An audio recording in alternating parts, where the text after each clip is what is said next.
De la misma manera se están creando divisiones en el profesorado. Por una parte, un profesorado desmotivado, mal pagado, muchas veces desautorizado incluso por los propios padres en la escuela. Y por otro lado, colegios, institutos, universidades privadas que pueden pagar mucho mejor a los profesores, que están más motivados y que hacen un trabajo que, más allá de la vocación, puede ser más profesional. Cuentan con más medios, tecnología, viajes, cursos, es decir, una formación mucho más completa que a veces los profesores de la universidad pública, queriendo darle a sus estudiantes todas esas cualidades, no lo pueden hacer. Cuando yo estaba en el momento de tener que elegir qué carrera iba a hacer, recuerdo que magisterio era de las más desprestigiadas. Era una de esas carreras en las que uno se metía cuando la nota no le llegaba para hacer cualquier otra cosa. Fijaros qué disparate. Estamos hablando del trabajo más importante en una sociedad, o uno de los más importantes, la gente que va a formar a las futuras generaciones. Y sin embargo, la carrera formativa para llegar a esa posición era una de las más desprestigiadas, y lo sigue siendo.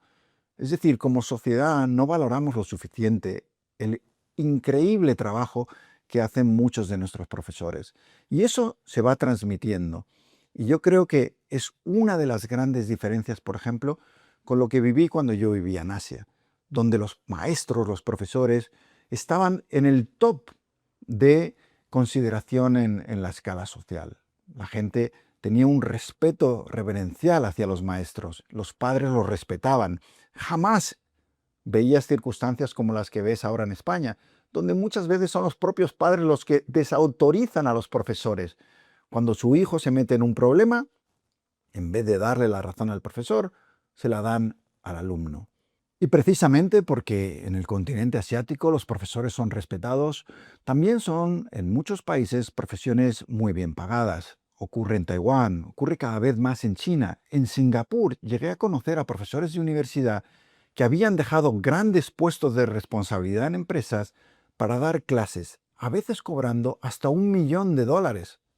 Haceros una idea, ¿no? $1.000.000, cuando muchas veces aquí en España tenemos profesores que cobran una miseria. Es el caso, por ejemplo, de los profesores asociados. Este es un modelo que tiene sentido, porque lo que permite es, más allá de los funcionarios de las universidades, por ejemplo, que llevan muchos años allí, el incorporar a las universidades a gente profesional que podría estar dando clase en las universidades y que tienen más contacto con el mundo laboral. Pues bien, los contratos de profesores asociados a veces llegan a los 300, 400 euros. ¿Quién va a trabajar por esa cantidad? Prácticamente nadie. Solo alguien que tenga una vocación loca por la enseñanza estaría dispuesto a aceptar esos salarios tan ridículos. Si queremos que, al igual que en Singapur, los profesionales del sector privado quieran dar clases, necesitamos pagarlos. Pero por supuesto, esto no lo pueden hacer las universidades públicas, que, como decía, están siendo ahogadas y que cada vez tienen menos fondos. Y en las universidades privadas, algunas empiezan a hacerlo, pero otras tampoco tienen excesivo interés. Quizá no hay mejor ejemplo de lo que es un sistema educativo que transforma un país que el de Japón. Los gobernantes nipones vieron en el siglo XIX que tenían un problema. El país carecía de recursos naturales. Lo único que tenían era una población, y una población con una gran disciplina, pero les faltaba un sistema educativo que les formara, que les convirtiera en los mejores. Así que se dispusieron a transformar esa educación para convertir a sus ciudadanos en gente lo más preparada posible. Y ahí vemos el resultado. Un país que se convirtió en la segunda potencia mundial, que ha salido y ha renacido cada vez que ha entrado en grandes desastres. Por ejemplo, tras la Segunda Guerra Mundial, que se convirtió en la segunda potencia económica, pero también en una de las sociedades tecnológicamente más avanzadas del mundo. No es un sistema que esté exento de errores. A veces es muy poco flexible, muy rígido. Pero la realidad es que cuando uno ve comparativamente los estudiantes japoneses, por ejemplo, con los españoles, pasan cosas tan increíbles como que un estudiante de secundaria en Japón tiene el nivel de matemáticas y de comprensión lectora de alguien que ya está en los últimos años de universidad en el caso de España. Hablamos de una brecha de varios años. Y mientras Asia se tomaba en serio la formación de las futuras generaciones, e incluso países vecinos como Portugal hacían grandes reformas educativas que han dado resultado y les han convertido y les han acercado a los mejores países en los resultados de matemáticas, comprensión lectora, etc. ¿Qué ocurría en España?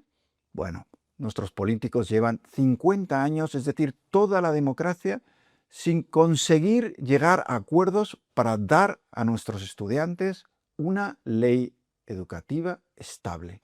Al contrario, hemos tenido 8 leyes diferentes. Cada vez que llega un gobierno, la cambia. La LOCSE, la LOE, la LODE, todo tipo de siglas para definir el desastre educativo español. Y la pregunta es, ¿no podrían al menos en esto ponerse de acuerdo nuestros políticos? ¿En formar a las futuras generaciones para que estén preparadas una vez salgan al mercado laboral, cada vez más complejo? Todo lo contrario. Al final, cada partido político lo que quiere es aplicar su ideología a la educación. Y de ahí que cuando cambia el gobierno, vengan los nuevos, cambien el sistema educativo, vuelvan locos a los alumnos y a los profesores y también a los padres. En un caos que lo único que ha hecho es que cada año el nivel de nuestros estudiantes descienda. La prueba de la urgencia de esa reforma educativa la encontramos en esos mismos políticos. Solo hay que ver su comportamiento en el Parlamento para entender que necesitamos realmente otro sistema educativo para en el día de mañana tener también otro tipo de clase dirigente. Porque hay que reconocerlo, a nuestros políticos no nos los escogen en Noruega, los votamos nosotros y son consecuencia de la sociedad que hemos creado, del sistema educativo que tenemos. Me ocurre lo mismo cuando veo las tertulias de televisión, con esos periodistas gritándose de una manera zafia. Al final, las dos esferas más públicas que tenemos, que son los medios de comunicación, el Parlamento y los políticos, se han convertido en un fango insoportable donde el nivel es bajísimo.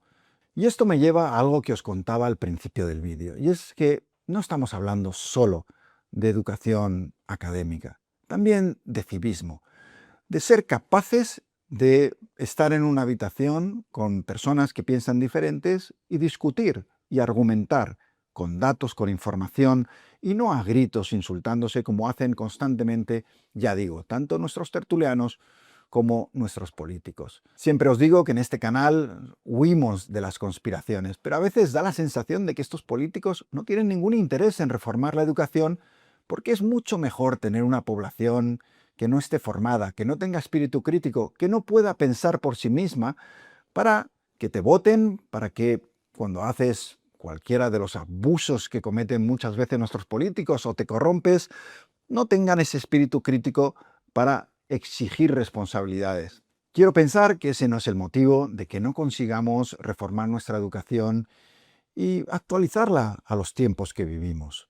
La realidad es que vivimos en una pirámide de mediocridad, que empieza precisamente en la escuela.